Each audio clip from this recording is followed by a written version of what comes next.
Hey, Jess Milner here with Life Glorious Life and Natural Health Improvement Center of South Jersey. I am a clinical nutritionist and a holistic healthcare practitioner, and I'm also a certified emotion code practitioner.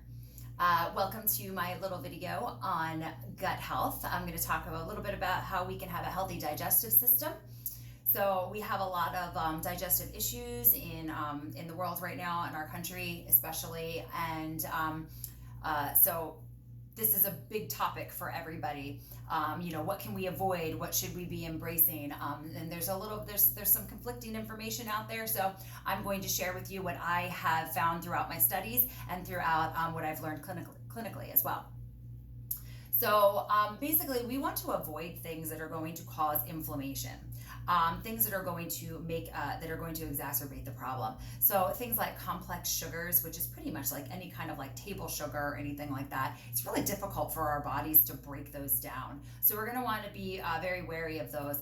Phytates, those are things that are in, you'll find those in beans and legumes. They're actually like anti-nutrients. They pretty much just block you being able to absorb any of the nutrients. So some of us can handle those pretty well, but others can't. And they're also rather starchy. So that's going to go right in there with the complex sugars. So they're going to be pretty difficult for our bodies to break down. So those can cause a problem.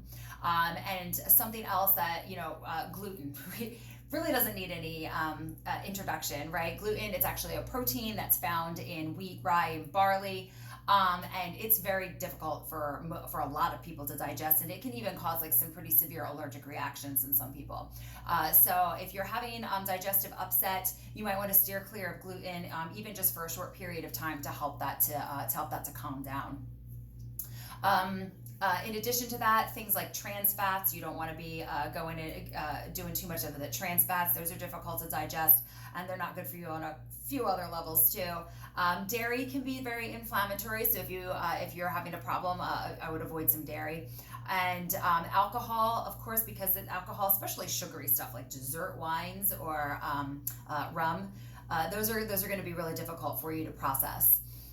One of the biggest things that is causing inflammation, especially when you have like something like IBS or ulcerative colitis or Crohn's, you already have like an overabundance of omega-6 fatty acids. So we have omega-3 fatty acids and we have omega-6 fatty acids. There's omega-9s too. We're not going to talk about that very much today, but omega-6 is what we have. We seem to have omega-6 is up here and omega-3 is down here. And we really want to have more 3s than we have 6s. So there's definitely an imbalance. This is pretty much true for almost everybody around. So when you have an inflammatory bowel kind of thing like this, you already have an overabundance of omega-6 fatty acids. So things like commercial oils, they are super inflammatory because they are really full of these omega-6 fatty acids, and we already have so many of those.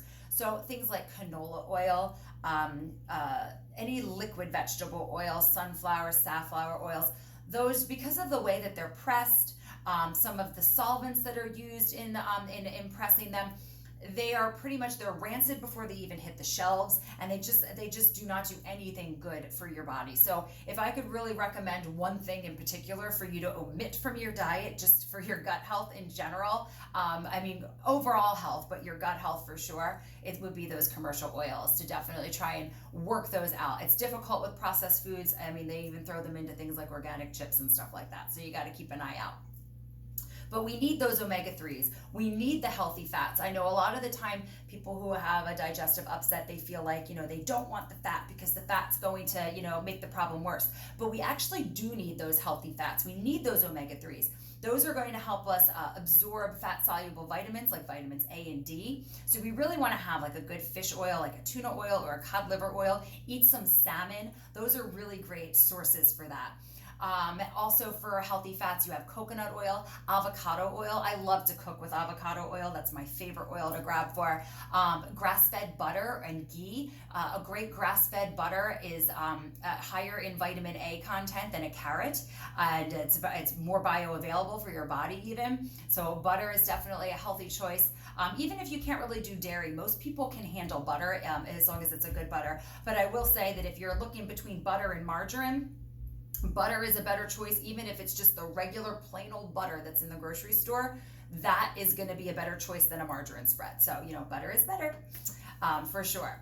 So if you do want to do some kind of grains, you could do some oats or some quinoa or brown rice. Those tend to digest a little bit better. So if you want to try something there, if you absolutely want to sweeten something, you could reach for some real maple syrup, not the pancake syrup that is made with corn syrup and stuff, but real maple syrup, because that does have some minerals in it too. So that would be a good choice.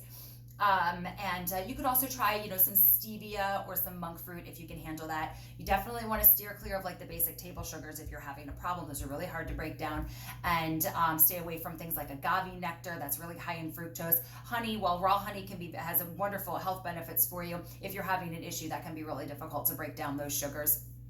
And of course, anything like saccharin or aspartame, those are going to rip your stomach up. So just they're going to rip up your whole GI tract. So let's just don't eat those at all. Don't eat those at all. Bone broth is a wonderful thing to add in if you have not already. In my opinion, one of the reasons why we have so much GI upset now is because people have really stopped eating bone broth, drinking bone broth as much as they used to. It used to be more common for people to just, save their chicken bones and this and that and, make a broth with all their vegetables and everything like that. So, a lot of the broth that you find in the store, it's not actually bone broth. You can find it, but a lot of it's not actually bone broth. It's made with like a big bouillon thing in an industrial, in a great big tub somewhere, and it's not actually bone broth at all. So it's not going to have all those benefits. So real bone broth is full of vitamins and minerals. It's got collagen and gelatin. Those are the things that actually make up the lining of your intestines. So that's wonderful to nourish you and to replenish anything that is coming out. And it's really easy to absorb. It's one of the easiest foods out there to absorb. So I highly recommend adding in some bone broth or making some bone broth of your own, because that's a wonderful thing for your gut health. I can't stress that enough, really. Adding in probiotics is always a great choice.